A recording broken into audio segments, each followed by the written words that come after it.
Welcome to study IQ. Amit वरीदी किलोर। भारत में जो क्रिमिनल सिस्टम है, क्रिमिनल लॉ सिस्टम है, उसमें अगर आप कोई भी अपराध करने में सफल हो जाते हैं तो आपको उसकी पनिशमेंट दी जाती है। सीम्स लॉजिकल इनफ, अगर आपने अपराध किया है तो उसकी पनिशमेंट मिलनी चाहिए, except one paradoxical crime, the crime of the suicide.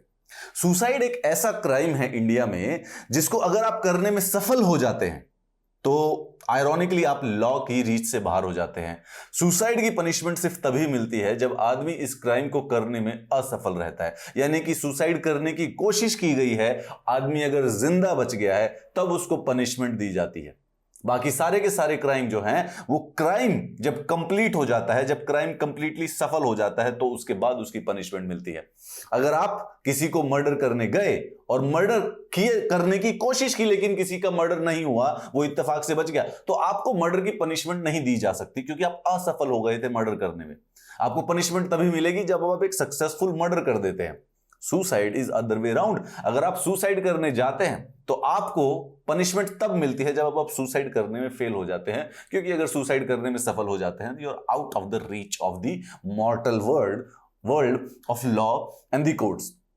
Suicide के बारे में समझते हैं, क्यों भारत के अंदर किस प्रकार से ये हमारी आचार दंड संहिता में अभी भी क्रिमिनल की तरह क्रिमिनलाइजेशन की गई है, क्या इसको डीक्रिमिनलाइज किया जा चुका है, क्योंकि आप अखबार में ये पढ़ चुके हैं कि suicide has been decriminalised. Let's try to understand the situation of the suicide in India. भारत का हाईएस्ट सुसाइड रेट है साउथ ईस्ट एशियन रीजन में, according to the World Health Organization. अलग अलग reasons, depression, chronic health, guilt, trauma, drugs का use, exam में fail होना, कोई प्यारे का, अपने क्लोज वन का खो जाना, और सम ऑफ द रीजंस जिससे बेसिकली आदमी ये निर्णय ले लेता है कि उसको अपनी जीवन को खत्म करना है। पूरे के पूरे देश में 2018 में अप्रोक्सीमेटली 1.5 लाख से भी ज्यादा सुसाइड के केसेस रिपोर्ट किए गए थे, according to the National Crime Record Bureau. 2017 में सुसाइड का रेट भारत में 9.9 था, जो कि 2018 में बढ़कर 10.2 हो गया। 10.2 का मतलब, रेट का मतलब, हर 1 लाख आदमी में से 10 लोग सुसाइड कर रहे हैं। पूरे के पूरे विश्व में 1 मिलियन एनुअली 1 मिलियन सुसाइड के केसेस होते हैं। 10 लाख से भी ज्यादा लोग अपने जीवन को खुद खत्म कर लेते हैं, जिसमें से अप्रोक्सीमेटली 1.5 लाख मतलब कि 15% से लेकर 17% तक भारत के अंदर रिपोर्ट होते हैं। This is a very important issue to understand. It is a little bit personal also. एक समय मैं अपने फेलियर्स की वजह से मैं पर्सनली वॉज वेरी सुसाइडल। मुझे ऐसा लग रहा था कि जीवन को खत्म कर देना चाहिए, जीवन में निराशा आ चुकी है, लेकिन कुछ बचा नहीं हुआ है। गवर्नमेंट ऑफ इंडिया सुसाइड को क्लासिफाई करती है जब 3 सिचुएशन मीट होती है। अननेचुरल डेथ होनी चाहिए, intent to die originated within the person, right. अगर किसी ने एक्सटर्नल मारने की कोशिश की है तो वो तो मर्डर हो गया, खुद अगर अंदर से इंटेंट आया है, so that would be a suicide. There is a reason for the person to end his or her life. अब रीजन स्पेसिफाई किया जा सकता है या कई बार अनस्पेसिफाइड भी हो सकता है, राइट। कई बार पता भी नहीं चलेगा पुलिस को या फिर गवर्नमेंट को या फिर जानने वालों को कि सुसाइड का रीजन क्या था। हावेवर ढूंढने की कोशिश की जाती है जब अननेचुरल डेथ हो और स्वयं अपनी हाथों से जान ली गई हो। अगर इसमें से कोई भी क्राइटेरिया मीट नहीं होता तो डेथ में be classified as other due to the illness, और it can be murder also, या फिर किसी और स्टेटिस्टिकल अंडर के अंदर। अभी आप लेफ्ट पर जो देखेंगे हमारे देश में सुसाइड के मेजर कारण क्या है। सबसे ज्यादा अगर आप देखें तो मैरिज रिलेटेड इश्यूज काफी ज्यादा होते हैं, जिसमें dowry related issues, extra marital affairs. अब एक्स्ट्रा मैरिटल अफेयर्स में बेसिकली आप एज्यूम कर सकते हैं कि जो पार्टनर एक्स्ट्रा मैरिटल अफेयर कर रहा है उसके दूसरे वाला, क्योंकि जो कर रहा है वो तो बेसिकली जीवन को लुकआउट कर रहा है, he or she is looking forward to the life. Examination में फेलियर, स्टूडेंट्स के बहुत सारे से केसेस आते हैं सुसाइड के, 2500 से भी ज्यादा एनुअली के बात है। इलनेस, बीमारी one of the major causes है। अगर बॉडी के अंदर किसी प्रकार की ऐसी क्रॉनिक बीमारी हो जाती है जिस दर्द से छुटकारा नहीं मिल पाता, तो आदमी निर्णय लेता है कि जीवन को परमानेंटली खत्म कर ही देना चाहिए। और आइडियोलॉजीज हैं, लव अफेयर्स, प्यार मोहब्बत इश्क, सुसाइड्स के कई बार रीजंस बनते हैं। Poverty, unemployment also, property dispute, काफी सारे से रीजन हैं सुसाइड के इन्वॉल्व होने के। अलग अलग प्रकार से सुसाइड की जाती है। जैसे सबसे जो मैक्सिमम लोग करते हैं वो पॉइजनिंग, जहर खाकर, या फिर अपने आप को खुद को फांसी लगाकर, जो 2 प्राइमरी मेथड है। सेल्फ इमोलेशन यानी कि खुद को आग लगा लेना भी एक तरीका है सुसाइड करने का। अब अगर हम इस डेटा को और एनालाइज करें तो वी रियलाइज कि 89% ऑफ द सुसाइड विक्टिम्स जो होते हैं वो यूजुअली लिटरेट होते हैं। मतलब कि आप अंदाजा लगा लीजिए, अगर साल के अंदर 1.5 लाख लोगों ने अपनी जान ली है भारत में, तो उसमें से 90% के करीब लोग पढ़े लिखे होंगे, अच्छे समझदार होंगे, इलिटरेट भी नहीं है, they are literate people. On an average, male suicide rate is twice that of female, right? 1.5 lakh में से अप्रोक्सीमेटली 1 लाख मेल हैं, 50,000 के करीब फीमेल हैं जो कि सुसाइड जैसा ड्रास्टिक और रेडिकल स्टेप ले लेते हैं। दो जो ये डेटा है इसमें वाइड वेरिएशन होती है रीजनल लेवल पर। 2018 का डेटा था नेशनल क्राइम रिकॉर्ड ब्यूरो का, उसमें उन्होंने 10,159 छात्रों ने पूरे के पूरे देश में सुसाइड का कदम उठाया। That is 1 student every single hour in the country committed a suicide। अब आप समझ सकते हैं कि ये कितना डेंजरस, कितना सीरियस इशू है। अब उसके बाद अगर हम डिस्कस करें लीगल मैनर्स पर, तो सेक्शन 309 धारा 309 भारत की आचार दंड संहिता की धारा 309 के तहत Indian penal code criminalises attempted suicide as well as suicide assistance. Attempted suicide क्यों? क्योंकि अगर सुसाइड होता तो उसमें बेसिकली पनिशमेंट नहीं दी जा सकती है, hence attempted suicide is criminalised. Okay, इस टेक्निकलिटी को अंडरस्टैंड कीजिए in case it ever comes as a question. The suicide is not criminalised, क्योंकि अगर वो हो चुका है तो फिर बेसिकली उसके ऊपर किसी प्रकार की कार्रवाई नहीं की जा सकती है। अटेम्प्टेड सुसाइड और suicide attempt assistance is criminalised according to the 309 धारा 309 कहती है whoever attempts to commit suicide does any act towards the commission of such offense shall be punished with simple imprisonment for a term which may extend to 1 year or with fine or with both। यानी कि कोई suicide करने की जो कोशिश करता है या उस काम में किसी की कोई सहायता करता है तो उसको 1 साल की सजा सुनाई जा सकती है, फाइन लगाया जा सकता है, या फिर दोनों, 1 साल की सजा और फाइन दोनों हो सकते हैं। सेक्शन 309 इस समय भी इफेक्ट में है। However the mental health care act of 2017 decriminalises this section 309। किस प्रकार से? उसने उसकी रिस्ट्रिक्शन, उसने उसकी एप्लीकेशन को रिस्ट्रिक्ट कर दिया। सेक्शन 309 के क्या किया?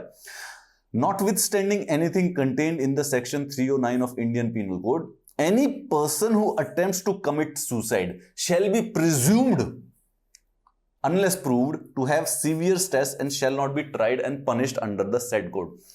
The Mental Health Care Act of 2017 ने एक नया प्रावधान ऐड किया गया है कानून में। उन्होंने कहा कि अगर कोई सुसाइड का अटेम्प्ट करता है तो इसको बात को प्रिज्यूम कीजिए कि वो अंडर सीवियर स्ट्रेस में है, डिप्रेशन में है किसी प्रकार के, and that person can not be tried under section 309।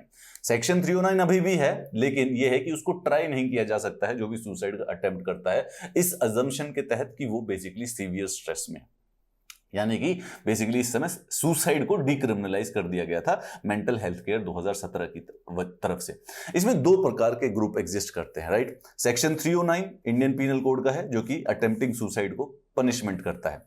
अब ये आया हमारी ये जो जितना भी हमारा इंडियन पीनल कोड है, ये बेसिकली हमारे पास कॉलोनियल लेगेसी, ब्रिटिश की लेगेसी है। खुद ब्रिटिशर्स ने 1961 में ही सुसाइड को हटा दिया था, 1961 में ही वो डिक्रिमिनलाइज कर दिया था, विच इज वेरी वियर्ड क्योंकि Britishers does this several time. Bharat के अंदर जो लॉ कानून भूल के गए हैं उनको थोड़ा सा कंजर्वेटिव और ऑर्थोडॉक्स रखा हुआ है, रख के चले गए, अपने देश के अंदर जाके वापस प्रोग्रेसिव चीजें अपना लेते हैं। 2 कैंप इसमें एग्जिस्ट करते हैं। एक जो एडवोकेट करता है कि इसको पीनल प्रोविजंस बनाए रखे देना चाहिए, अटेम्प्टेड सुसाइड के ऊपर दंड होना चाहिए, उसको क्रिमिनलाइज रखें। और एक दूसरा ग्रुप है जो ये कहता है कि सुसाइड जैसे काम को परमानेंटली डिक्रिमिनलाइज कर देना चाहिए। पहले वाला क्यों why would anybody want suicide to be criminalised? वो सुप्रीम कोर्ट की एक जजमेंट है 1996 की, Gian Kaur versus state of the Punjab. उसमें कोर्ट ने यह कहा था कि the right to life is a natural right, right? हमारे अनुच्छेद नंबर 21 के अंदर राइट टू लाइफ है, right to life and liberty है। उन्होंने कहा कि the right to life is a natural right, but suicide is unnatural termination और एक्सटिंक्शन ऑफ लाइफ। नेचुरली तो टर्मिनेट नहीं हुई लाइफ एक्चुअली में कंसिस्टेंटली चल रही थी, अननेचुरली उसको टर्मिनेट किया गया है। Therefore it is incompatible and inconsistent with the concept of the right to life.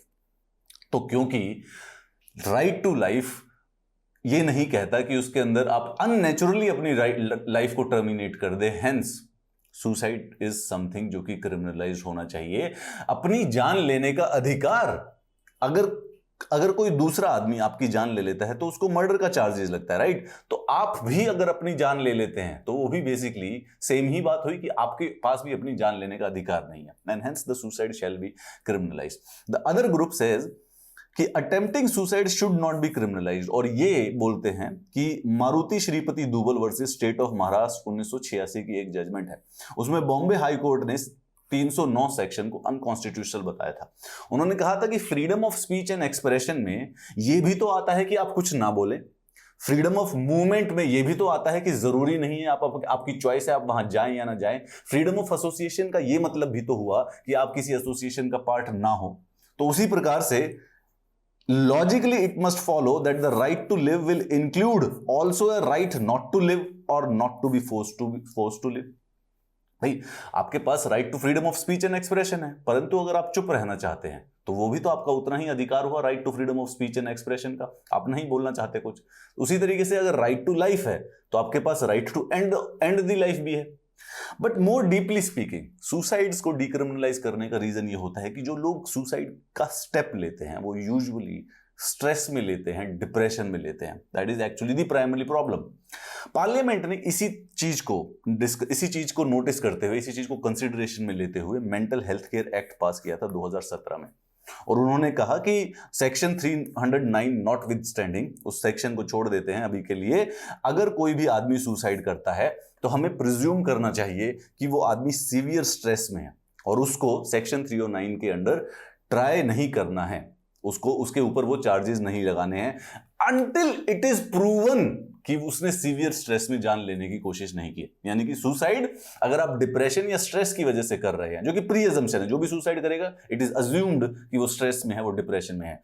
अगर कोई प्रूव कर देता है कि उसने स्ट्रेस और डिप्रेशन में ऐसा डिसीजन नहीं लिया तो that person can still be charge under section 309। उसके ऊपर अभी भी सेक्शन 309 अभी भी हटा नहीं है हमारी कानून की किताबों से।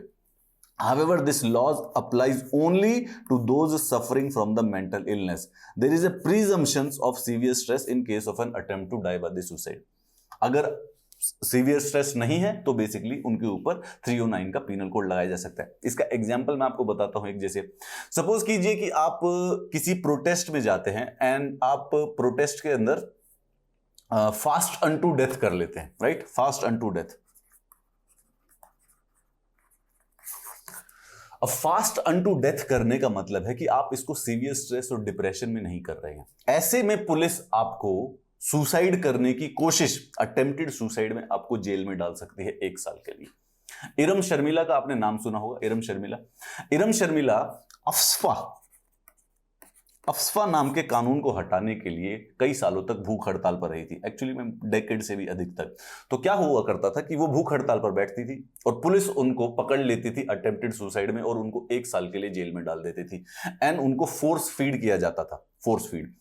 अब वो खाना नहीं लेती थी, उनका उद्देश्य ये था कि I am doing fast unto death, जब तक बेसिकली मणिपुर से अफस्पा नहीं हट जाएगा।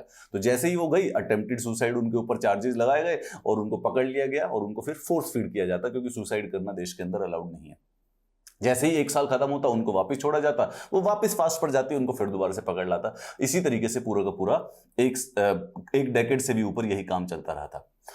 सवाल यह है कि अगर सीवियर स्ट्रेस प्रूव ना हो तो we have to shift from penalising to suicide to making such cases medico legal ones and provide psychological and mental treatment and support to the person affected. जो आदमी सुसाइड जैसा dangerous या radical कदम उठाता है उसको एक्चुअली में मदद की ज्यादा जरूरत होती है इंस्टेड ऑफ की क्रिमिनलाइजेशन। आप सोच के देखिए कि कोई डिप्रेशन में है, किसी के घर में प्रॉब्लम्स चल रही है, मैरिज की प्रॉब्लम्स है, बैंकरप्सी है, पैसों का इशू है, वो सुसाइड करने की कोशिश की, सुसाइड करने की कोशिश में वो फेल हो गया और वो बच गया, यानी अटेम्प्टेड सुसाइड हो गया। अब इसी आदमी को, जो कि वैसे ही अपने जीवन में दूसरी प्रॉब्लम से जूझ रहा है, इसी आदमी को 1 साल की जेल और हो गई। ये एक प्रकार से इसका कोई डेटरेंस एग्जिस्ट नहीं करता, देयर इज नो रीजन इस प्रकार से कुछ किया जाना चाहिए। This issue of the attempted suicide demands a reformative stance, right? We need a permanent solution like repealing section 309 of the Indian Penal Code, और इसको completely खत्म कर देना चाहिए ताकि जो आदमी सुसाइड करे, सबसे पहले तो इस प्रकार के टैबू को उनसे हटाया जाए and more importantly they can seek the medical help more appropriately. जैसा कि मैंने आपको वीडियो के शुरू में बताया था, there was this time when I was so depressed, I was so under severe stress that these ideas actually started coming in my mind. I never attempted it, luckily enough, but these ideas actually started coming in my mind. आप कहेंगे कि sir what changed? मैंने अपने दोस्तों को बता दिया एक दिन, और उनका रिस्पॉन्स देख के लगा कि अगर मैं चला गया तो इनको कोई फर्क नहीं पड़ेगा। So I actually change my strength. मैं कहा जब इनको कुछ फर्क ही नहीं पड़ेगा तो मेरे जाने का क्या फायदा हुआ। Approaches to the preventing suicide. अगर आपके पड़ोस में, आपके दोस्त में, आपकी जानकारी में कोई बात करता है सुसाइड की, तो उसको सीरियसली लेना चाहिए हमेशा। सबसे पहले अगर आपको खुद भी किसी प्रकार का डिप्रेशन या स्ट्रेस है, आपको थोड़ी सी ब्रेवरी दिखाकर अपना आइसोलेशन खत्म करना होगा। थोड़ा सा सोशल एम्बेरसमेंट को भी सहने की शक्ति रखिए, कुछ भी नहीं होता है, जाइए दोस्तों से मिलिए। सोशल डिसइंटीग्रेशन को प्रिवेंट करना है। मेंटल डिसऑर्डर्स को हमें और सीरियसली लेना है। अगर आपके आजू बाजू, आपके दोस्त, आपके घर में कोई मित्र, कजन, भाई, छोटे भाई, बड़े भाई अगर किसी प्रकार की स्ट्रेस से जूझ रहे हैं, तो उसको उतना ही इंपॉर्टेंस देनी चाहिए जितनी आप कभी चोट पर देंगे। आप किसी का एक्सीडेंट हो जाता है तो आप उतने ही वरिड होते हैं। Similarly the same thing applies to the mental disorder, the stress and the depression also. Psychological motivation sessions, meditation and yoga have been very scientifically proven to be very helpful in improving the mental health of the individual. अगर कोई और बात हो आपके हिसाब से, मुझे ये बात जरूर जाननी है। आपको क्या लगता है कि सुसाइड शुड बी डीक्रिमिनलाइज्ड और नॉट? हमारे देश के अंदर बड़े सारे से स्टूडेंट्स सुसाइड कर रहे हैं। रीजन बीइंग एग्जाम का प्रेशर बड़ा अजीब आ जाता है, परफॉर्मेंस का प्रेशर, मार्क्स का जो सोशल प्रेशर होता है वो होता है। ऐसे में ऐसे छात्र अगर ऐसी कोई कोशिश करते हैं तो उनको जेल में डालने का तो बेसिकली कोई सॉल्यूशन हुआ नहीं है। Indeed they need social support and the medical support, psychological support. Do you think this section 309 shall be decriminalised और repealed from the Indian law books? अगर हाँ तो मुझे इस वीडियो के नीचे कमेंट्स करके जरूर बताइएगा। I'll see you in the next class। इस क्लास का PDF इस टेलीग्राम चैनल पर मैं आपके साथ शेयर करूंगा। Have a nice day।